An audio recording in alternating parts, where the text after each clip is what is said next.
ravi de vous voir parmi nous pour cette journée qui s'insère en vérité dans le cadre d'une démarche entreprendre que nous avons entamée samedi 15 novembre par un séminaire portant sur l'élaboration collaborative d'un cadre de principes éthiques en matière de vérification des faits.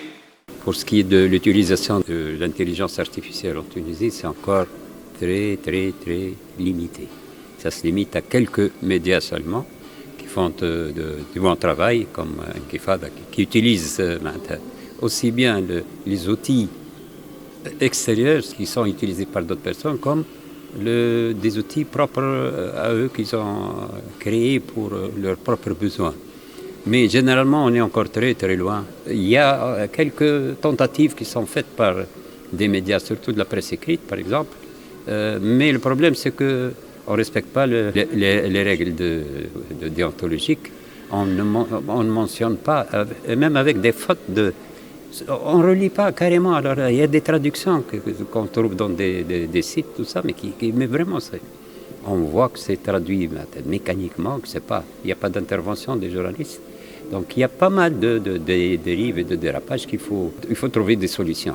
La solution qu'on a trouvée, c'est on va faire comme tout le monde, c'est de dresser une charte avec des droits et des devoirs, avec de bonnes pratiques et avec des devoirs à respecter. L'essentiel, c'est d'arriver à donner un contenu crédible, transparent et surtout crédible pour renforcer essayer de renforcer un peu la confiance du public vis-à-vis de nos médias, et une confiance qui est complètement au plus bas de l'échelle.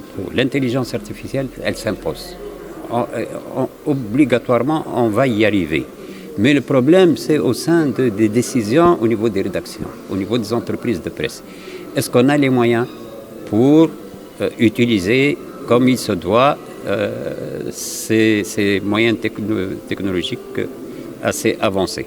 Pour une journée qui sera dédiée en fait à l'éthique journalistique à l'heure de l'intelligence artificielle, nous pensons au Conseil de presse que l'intelligence artificielle est devenue une réalité, qu'on ne peut plus se dépasser en fait, et que les médias tunisiens aujourd'hui sont appelés à se prémunir contre les risques de l'intelligence artificielle, mais aussi à en profiter comme une technologie comme d'autres. Mais malheureusement, cette technologie n'est pas assez, innocente.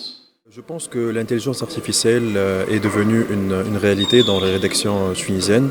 Le problème, c'est que ce constat constitue un tabou, constitue toujours un tabou. Donc on a des rédactions et des journalistes qui n'admettent pas en fait le fait d'avoir utilisé ou le fait d'utiliser ces technologies. Donc je ne sais pas pourquoi on est toujours dans cette logique.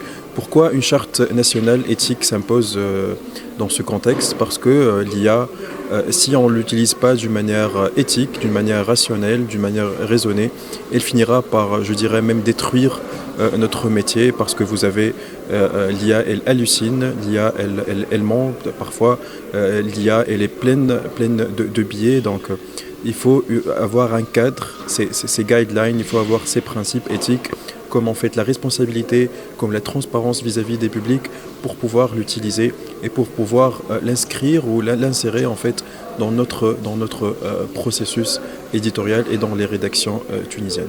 Je reviens un peu sur le parcours de l'élaboration de cette première charte nationale et éthique en fait orientée vers l'intelligence artificielle.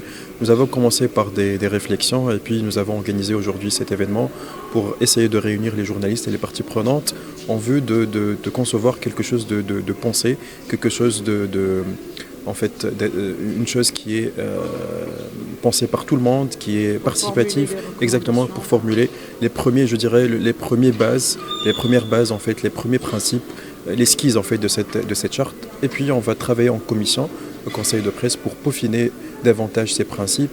Et enfin, on va exposer, on va présenter cette charte aux différentes rédactions tunisiennes et qui sont pas forcément qui sont appelés à l'adopter en telle qu'elle, mais de s'inspirer au moins de cette charte. Donc c'est un processus participatif parce qu'au Conseil de presse, nous ne voudrons pas en fait imposer quelque chose, imposer des principes. Nous voudrons que ces principes soient issus des rédactions, surtout elles-mêmes. Je pense que c'est un processus, en fait. C'est pas du jour au lendemain qu'un public soit capable, en fait, d'accepter des contenus qui sont générés par l'intelligence artificielle.